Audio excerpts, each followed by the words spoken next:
How to Build a Pinewood Derby Car by Teresa Fey. Has anyone ever heard of a Pinewood Derby race? Yeah. Whenever I heard of a Pinewood Derby race, I always thought it was a boys-only event. That was until my son had to partake in his first event. This, of course, meant that I needed to help him build a car of his own. Through this process, I had learned many tricks of the trade, which will help me assist in showing you how to build a derby car. I will do this by showing you how to get started, how to build the body of a car, how to prepare the axles, prepare the wheels, and finally how to put it all together. Now it's time to get started.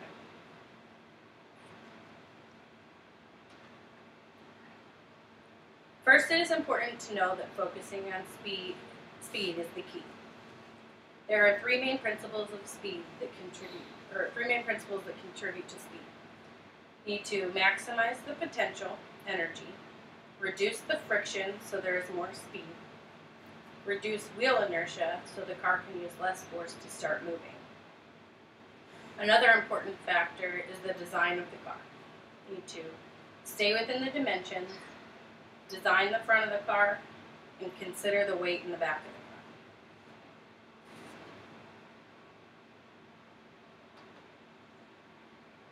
Okay, build the body of a winning car. First, cut the design. You can do a pre-made design or you can cut your own. Most kits come with a block of wood. You have nails, which are the axles, and then 4 wheels that are included in the kit. And then you determine what you want to use for your own weight, and we usually use lead pieces. The design starts out as a block of wood, and then you cut the design to however you see fit you want to build your car. Most of the time it starts out as a wedge, and then you go from there. So this is the wedge design that started out as a block of wood. This is a wedge just as a wedge car alone. We used this model, it was a wedge, but we took out a little bit of the front, and then used a paper clip for a tripwire.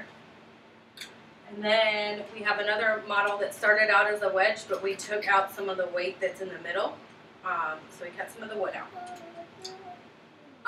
Next, it's important based on which model you're using to determine the weight and the weight placement.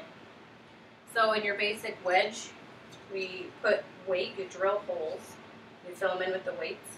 So we put it in the back, that way the speed is coming from the back as it's going down the track. The model that we use with the wedge that has the piece taken out in front is this would be too light and it would flip up on the track. So we decided that we were going to add weight in the back and a little bit of weight in the front just to kind of still keep it a little heavy. And the model that has the middle inside still has weighted in the front, so we just put the weights in the back. Okay.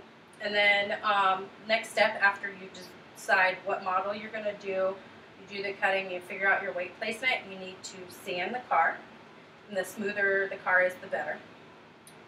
And then you need to add weights. The typical weight limit for a derby car is 5 ounces. We take our weights and then there's holes that are placed in there and we melt the lead into the weight placement and then continually weigh it so you make sure you don't get over 5 ounces. And then the more weight that there is, the more inertia and the faster finish.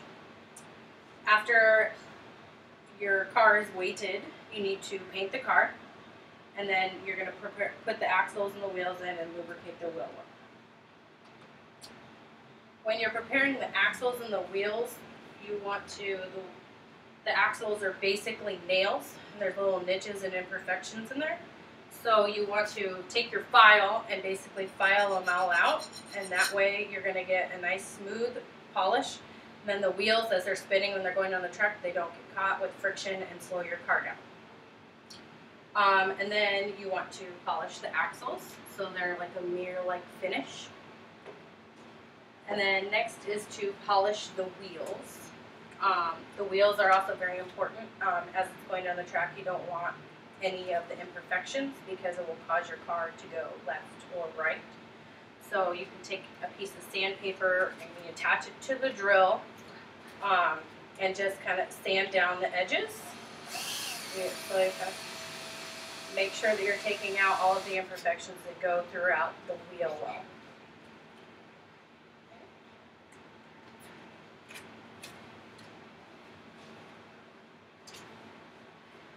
After you're done polishing the wheel wells, then you want to lubricate the wheels as well. And then you will put it all together, slide them all on, and put them into designated holes.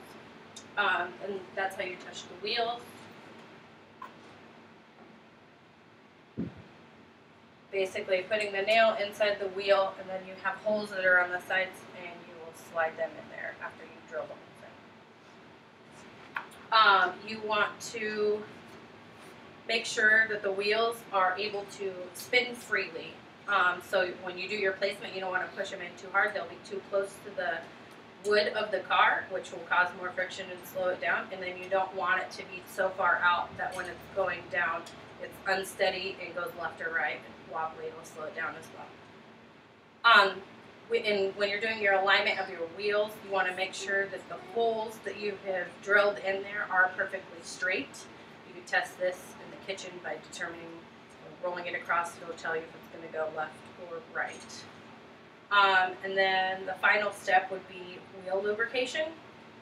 One little secret that some derby racers use is using graphite, and you want to sprinkle graphite on the wheel well. And then once you sprinkle the graphite in there, you can spin the wheels, and it helps move its way into the axles, into the body. And then you want to do that enough so it works it in well, and you can tell as it starts to just smooth out the spinning of the wheel. Let's see. Well, today I hope that I have taught you the principles of speed and the car design. How to build the body of the car, prepare the axles, prepare the wheels, and how to put it all together. Next time you have the opportunity to build a Pinewood Derby car, I hope you use some of these tips to make an award-winning car.